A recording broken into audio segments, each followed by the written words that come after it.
Greetings YouTube, this is Toy Customizer Wakeangel2K1 bringing you another toy review of PowerCore Combiner's Leadfoot. Now Leadfoot is a funny name when you think about it.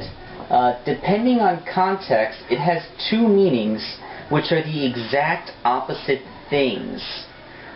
In the context of a runner, calling them a leadfoot would mean that their feet are heavy and move slowly. In other words, you'd be saying that they run slow. But in the case of a person who drives a car, calling him a leadfoot would mean that he presses really hard in the accelerator, implying that he goes really fast. I just kind of thought that that was a little bit relevant since this guy is a modified Formula 1 racer. And you know what that means? That means I'll be bringing in a Mirage cameo.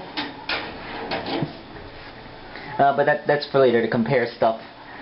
First, a little bit on the PowerCore Combiner series.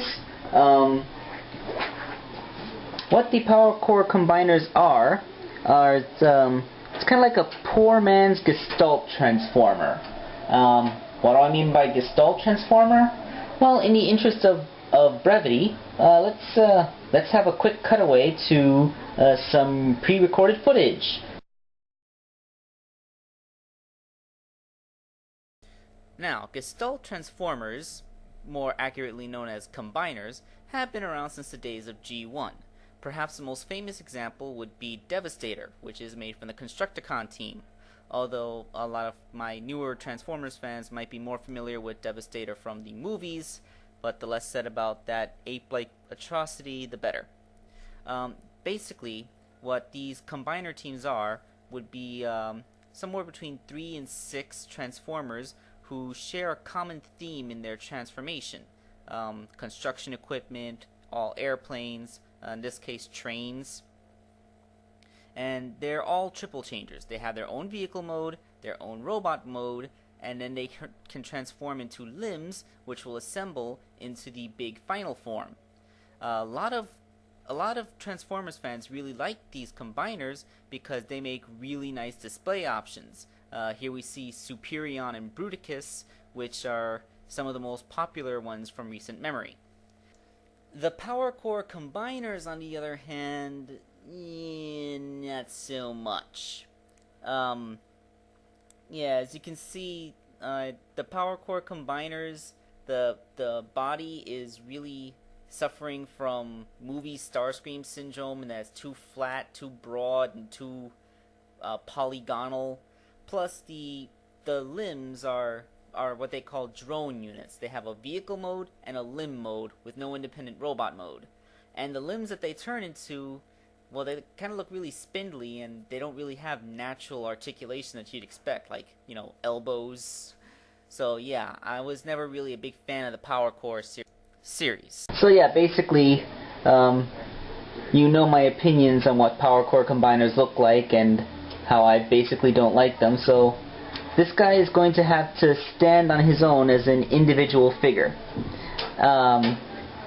Before I go any further, I would just like everyone to know that that this toy's review and is made possible by a donation from DeviantArt user SonicFan287, who donated me the money that I would need to buy this guy for reasons which will become apparent hopefully by the end of the video. So yeah, Leadfoot. First, let's just get this out of the way. He comes with a Minicon, Pinpoint, I think. He's pretty good. There's no elbow joints, but he has really good ball-jointed shoulders, ball-jointed hips, knee that bends 90 degrees, or slightly beyond 90 degrees, and he has a couple of badass cannons on his shoulders. Yeah, basically, for your tiny transforming humanoid robot needs, this is your guy. He's made largely out of translucent material, probably in the interests of looking, you know, cool and energized. It says on the box art description that when Leadfoot is combined with Pinpoint, it gives him like really good stealth abilities and the ability to turn invisible and stuff. Hey! way. Yes, yes, we all know that that's kind of Mirage's thing. Copycat. But yeah, this guy, he has some transformations, although they're not highly intricate, but they're still kind of nice. Let's futz around, see if I can get him into some. There's, if I remember how they go. Let's see, he does have some pegs on his shoulders, and there are holes on his legs where those pegs are supposed to go. Like, yes, like this.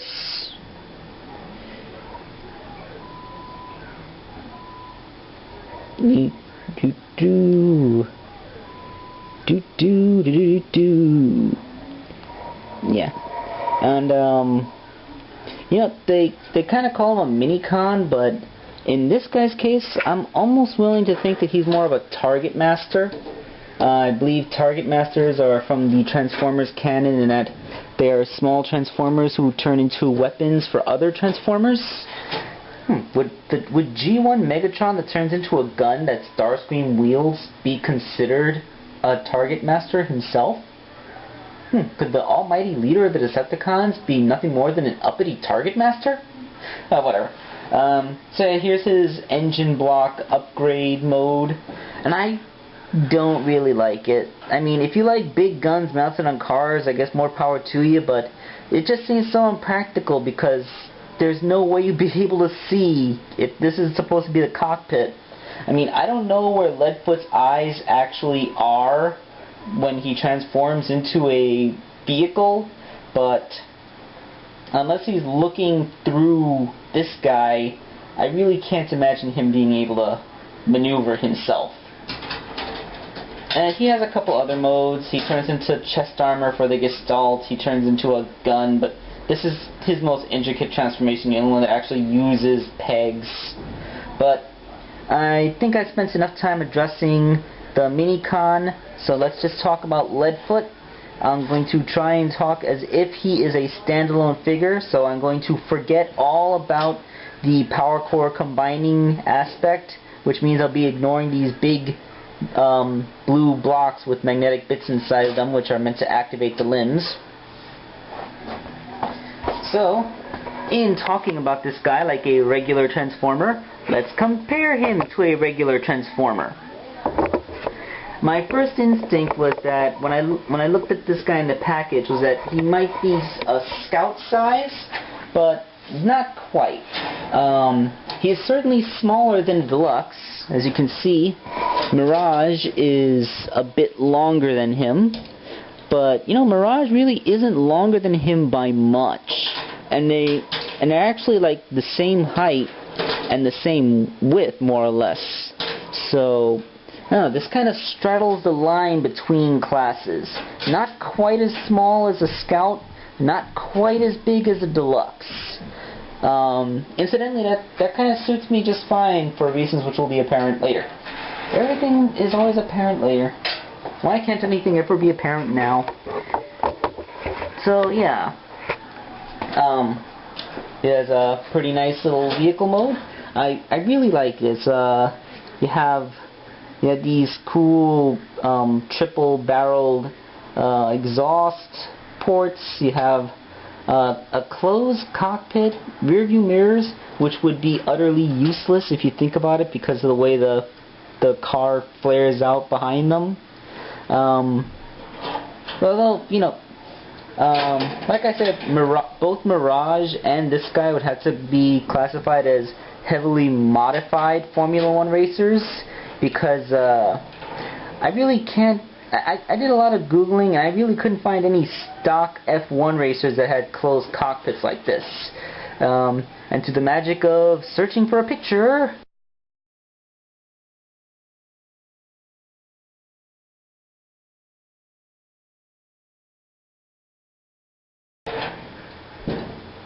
so yeah, I'm gonna go with modified but still recognizable F1 car. So let's get this guy into robot mode, shall we? Of course, in the interest of time, let's not record the transformation. Alright, and here is Leadfoot in his vehicle mode. He is a stocky little guy for a race car, isn't he? He has his, I gotta say, I really like those big ass hands. They're like, you rarely see such huge, powerful looking fingers on such an otherwise small and unassuming guy. And his articulation's not bad either, except that a lot of his joints are incredibly tight. So tight that it's actually difficult to pose him without completely bracing, especially those legs. I mean, they're so tight that I think sometimes I actually hear plastic creaking when I move them. So, in comparison, compared to the tall and graceful Mirage figure, Leadfoot is, like I said, he's quite the chunky little guy. And another thing he has in common with Mirage is that tiny, tiny head. I mean, forget Leadfoot, they should have called this guy Pinhead. I mean, it's not really that noticeable on Mirage because the rest of his body is so sleek and thin, but on an otherwise stocky body with those gigantic hands, this guy looks positively strange. I mean, I think the difference in scale is entirely due to his hands. Guy has huge hands and a tiny head, and it kind of throws off your sense of scale. I mean, Mirage's head may be about the same size, but at least his hands are smaller. See? You have a small head, but the hands are smaller than the head, so it's okay.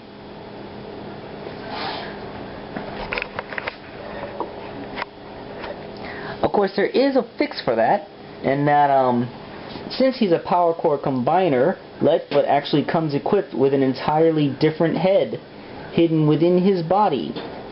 You just fold it up, turn it around, and there you go.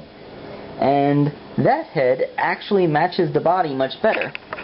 I mean, he may not have a mouth or, you know, a nose or eyes anymore, but it does have some pretty good back piping for light.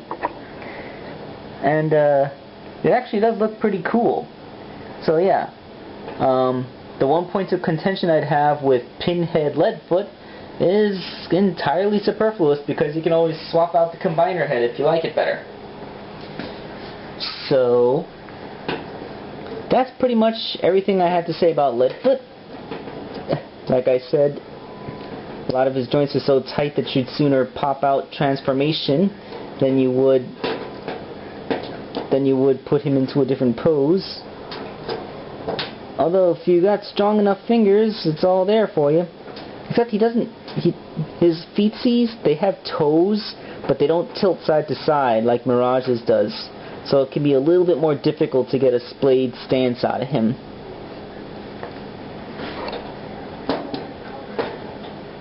There we go. He also does a pretty good job of taking care of his backpack.